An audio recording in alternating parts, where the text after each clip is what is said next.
খুবই চ্যালেঞ্জ ছিল যদি আমি একটু বলি, সেক্ষেত্রে হলো আমরা যখন গতকালকে এই উদ্যোগটা নেই, তো এরপরে হলো গিয়ে আমাদের কাছে অপরিচিত ঠিক 3 থেকে 4টি নাম্বার থেকে আমাকে এবং আমাদের সহযোগী যে আরো বেশ কয়েকজন ছিল, তাদের কাছে সরাসরি হত্যার হুমকি আসে এবং আমাদেরকে বলা হয় যে তোমরা মৃত্যুর জন্য প্রস্তুতি নাও, তোমরা যা করতেছো তোমরা এখান থেকে থেমে আসো।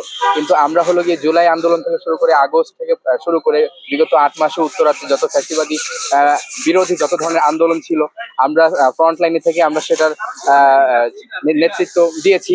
তো আমরা আসলে কিছু হটবার নই। এই দেশে ফেসিবাদ একবার দাফন হয়ে গিয়েছে, এই ফেসিবাদকে কোনোভাবেই আমরা আর মাথাচাড়া দিতে দিব না। এখানে শিল্পীরা কতটা পরিশ্রম করতে পারে? শিল্পীরা আসলে আমাদের কক্সিতে গতকালকে রাত্রি চলে এসেছিল, তো এরপর থেকে যারা এখানে আছে আমাদের ভাইয়েরা, ওনারা আসলে নিরলস ভাবে আসলে খুবই কষ্ট করছে এবং তাদের সর্বোচ্চ দিয়ে যত দ্রুত সম্ভব এটার একটা অবয়বে আনার তারা চেষ্টা করছে আর কি। আসলে একটা বিষয় অবগত আছেন যে বিগত একদিন আগে হাসিনার যে একটি অবয়ব বানানো হয়েছিল, তো সেটিকে হলো গিয়ে একটি দুষ্কৃতিকারী একটা চক্র সেটাকে পুড়িয়ে ফেলে। তো এর পরবর্তীতে আমরা উত্তরা ছাত্র সমাজ এবং বিশেষ করে ফ্যাসিবাদী ছাত্র জনতা এবং এর পক্ষ থেকে আমরা উদ্যোগ নেই।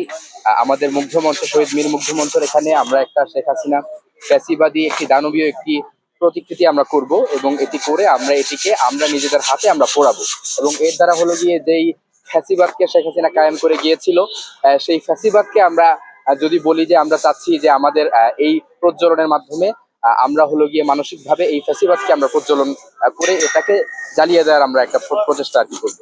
এই কাজটা আপনারা দেখছেন আমাদের পিছনে একটা অবকাঠামো তৈরি হচ্ছে। এটি হচ্ছে ফ্যাসিবাদের স্তম্ভ বলা চলে।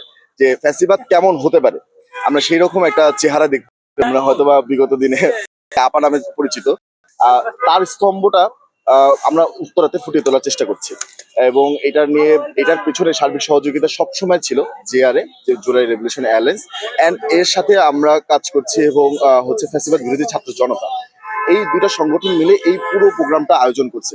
এবং দেখা গেছে এই প্রোগ্রামটা নিয়ে আমরা প্রায় মাসখানিক যেমন আয়োজনের পরিকল্পনা চলছিল কিভাবে দেশ গঠনতান্ত্রিক ভাবে একটি প্রোগ্রাম করা যায়, গঠনমূলক প্রোগ্রাম।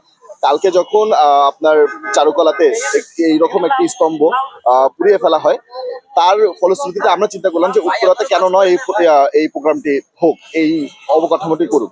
এবং আপনারা দেখতে পাচ্ছেন আমাদের শিল্পীরা কি পরিমাণ পরিশ্রম করছে, কারণ ওই আপনাদের চারুকলা ওখান থেকে বলা হয়েছে 2 দিনে এই স্তম্ভটি বানানো সম্ভব না। আমরা কিন্তু আপনাদের জানিয়ে রাখা ভালো, এই স্তম্ভটি আজকে সকালে বানানো শুরু হয়েছে। কালকে আমরা মাল আনতে অনেক সময় লেগে গিয়েছিল, আজকে সকালে স্তম্ভটি বানানো শুরু হয়েছে এবং আমরা কিন্তু একটি অবকাঠামো রূপ ধারণ করে ফেলেছি এবং আজকে রাতের মধ্যে আশাস্বরূপ একটি সাফল্য দেখতে পারবো এবং কালকে সকালে সবার মাঝে এটি উন্মুক্তভাবে দৃষ্টান্ত করা হবে।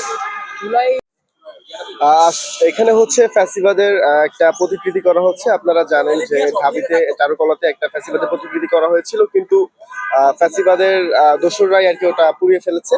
তো সেই সুবাদে আমরা প্রতিবাদ স্বরূপে বলতে পারেন যে আমরা আমাদের উত্তরা থেকে ফ্যাসিবাদ বিরোধী ছাত্র জনতা এবং জুলাই রেভলিউশনের পক্ষ থেকে আমরা এই ফ্যাসিবাদের প্রতিকৃতি আবার তৈরি করছি।